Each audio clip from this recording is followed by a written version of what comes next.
So I'm going to start in a few minutes, but I have an optional activity for you before I start. One of the things I do with my students is I try to get them excited about math and how it's used in the real world. And I do math investigations, so I'm going to do one with you now. And I have a science magazine that I get these ads in all the time, and this is a very legitimate magazine. It's not like People or something. And my apologies if you read People. I read it at the dentist's office. So this is in a very legitimate science magazine. This is a solid gold coin. So I'll give this to my students, and I'll say, okay, you spend the $100 for this. What is it going to look like when you get it? Do you think it's going to be this big? No? Okay, somebody tell me how big you think, when you order this, how big is it going to be when you open, you're all excited, because it's a beautiful kangaroo, there's pandas, you know, you might like put it on your dining room shelf to show everyone. How big is it going to be? Somebody give it a shot. Yes, in the back. Size of a silver dollar? Okay, size of a silver dollar, and I have one here. So, all right, anybody more cynical? Okay, yes. As big as your fingers. About as big as like about a dime? A dime. Okay, now is she too cynical?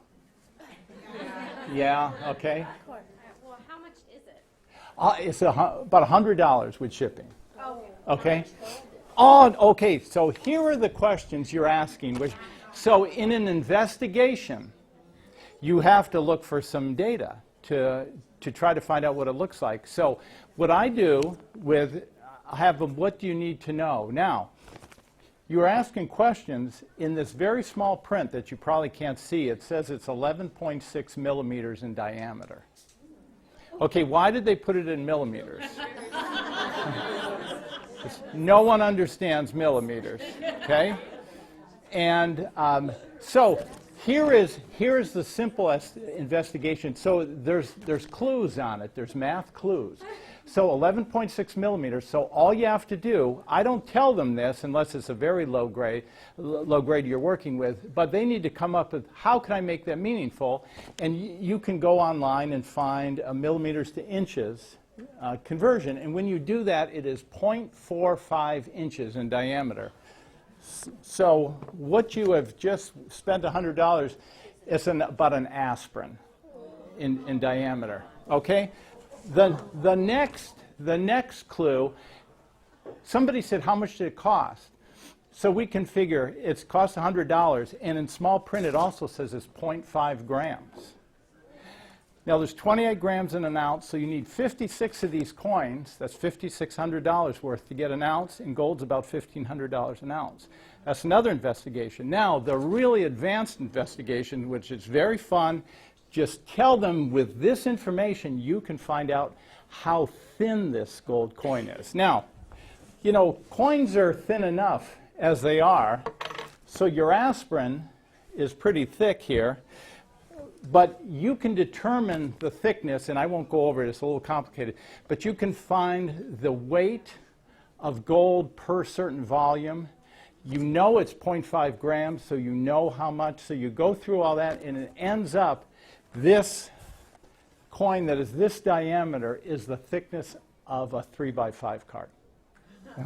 Yes? Is it pure gold? It is pure gold. It is pure gold.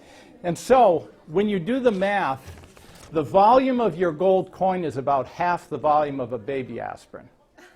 So it's a very, very fun investigation. All right, I am giving out, I think I have 6 of these. They're Einstein finger puppets. And they have magnetic heads. And 2 years ago, somebody won one and emailed me and said they're great for talking to spouses with. So let me know how that goes. Here is your first chance to win a puppet, and I give these to students. Always give it to them at the end of class, not the beginning, because they'll be a little distracted. But you have a chessboard, and you put 2 pennies on this square, 4 pennies on this square, 8 pennies on this square. You get what I'm doing? Okay, and you're making the piles are getting larger and larger, larger and larger, and all the way down here. Now, I want to know how tall that pile is on the last square. If you're close, you win the Einstein finger puppet. So, okay, I want 3 quick guesses. All right, just into, yes. Reach to the moon. Reach to the moon. Okay, is she high or low? Oh, I heard both. Low. Low, high? Okay. She's low.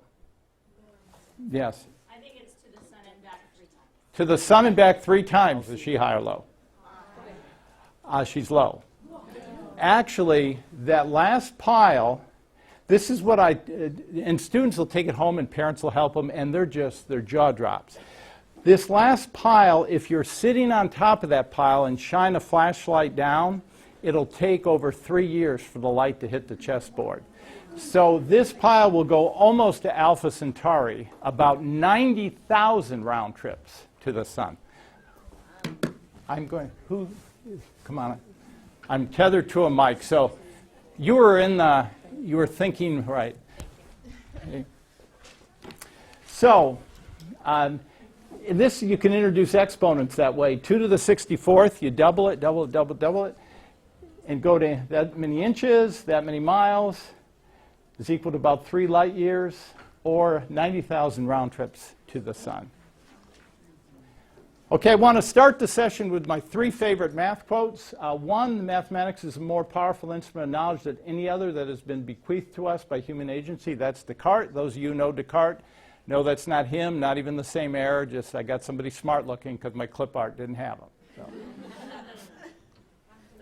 So. Next one, numbers of the highest degree of knowledge is knowledge itself. That's Plato. And my very favorite quote for the last 10 years has been, math class is tough, Barbie doll, 1992. Oh, yes. Hi, would you your slides available? Oh, yes, thank you. All the slides, I'll give you my email at the end, and I'll send you a PDF of the whole PowerPoint. So, thank you for reminding me. Yeah, Mattel got in trouble for that. It didn't go over well. In this presentation, there'll be one math joke, and it's not very funny. The opportunity to win Einstein finger puppets. I talk about why students lose interest in math. And I go on my history in math. I came by math genetically. My father was a college math professor. He did postdoctorate work at MIT. I was pushed through math as a student, and I hated it. I didn't do anything different. I was just speeded up. A couple courses, 2 years in high school. And it wasn't until I was about 35 that I found out all the fun parts of math. I go, why wasn't I exposed to this instead of just pushed faster? So this session, I want to highlight the importance of the key to excellence is passion. And if you have somebody who's so good at math, I just don't think going fastest is the best, though you want them to have material that's appropriate. But if you can nurture a passion for math, that's when they really excel. The last one, there'll be one episode of Please Don't Teach Math This Way. And my apologies if you do. Now, I have to say this before I forget, because I usually forget this.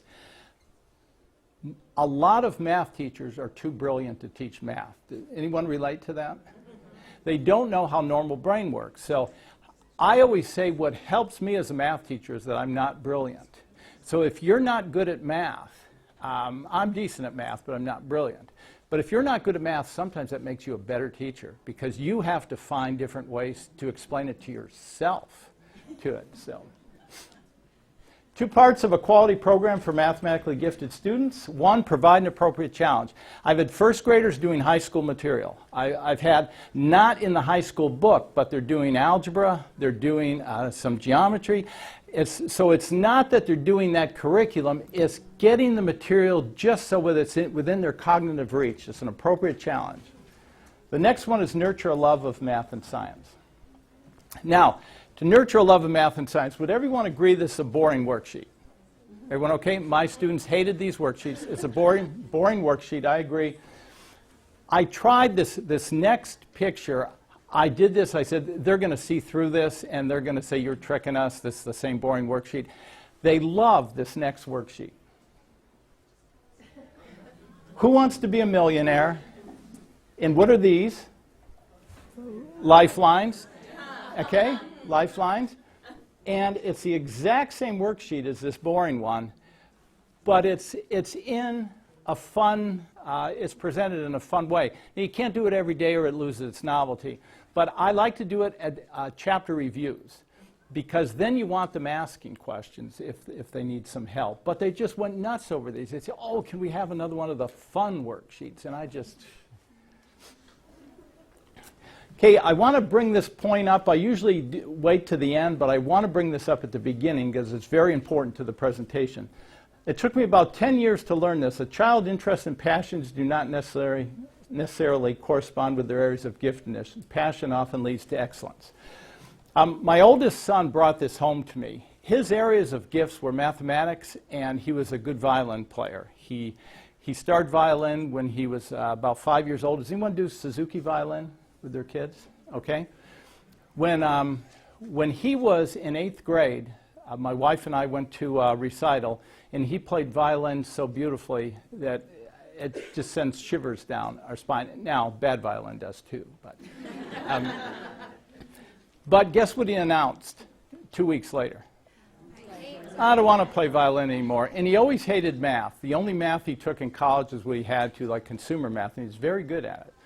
And so those were his areas of giftedness, and he had no interest in them. Unfortunately for Luke, his areas of passion were areas he wasn't even average in. He was actually well below average, and it just broke my wife and my heart that soccer was his passion and voice was his passion, and he was one of the most uncoordinated kids you'd ever want to see. That's actually my daughter filming. She can vouch for that. And so they go, oh, why did he have to pick his passion, something he's not even average in? In voice, his voice was thin, he couldn't hold a note. And do you have Allstate in Washington? He wanted to make Allstate in voice, and he'd practice in his room for hours, and it was just horrible. We knew he'd just get rejected, but he tried again the next year. Practiced maybe 3, 4, 5 hours a night sometimes. And, of course, he was rejected again. Junior year, he got rejected again. But all that practice helped. And we were, wow, his voice is getting decent. His senior year, he made All-State, and it changed his life. Soccer, he'd stay 30 feet away from the ball. Can anyone relate to that? But he loved running around. I think it was the treats he liked and all. But he'd work in the yard, trying to work on his footwork and all, and he got good, and he made his high school soccer team. He wasn't a star, but he made the team. So Luke now is 34 years old, and he teaches high school. He's a voice teacher. And up to a few years ago, he was the men's soccer coach when his wife decided 12-hour days weren't good. So, and here's the key, he's happy. He's happy.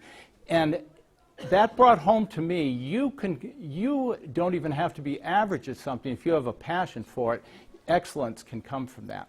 Imagine if you have a gift for something and a passion for something. That's when you really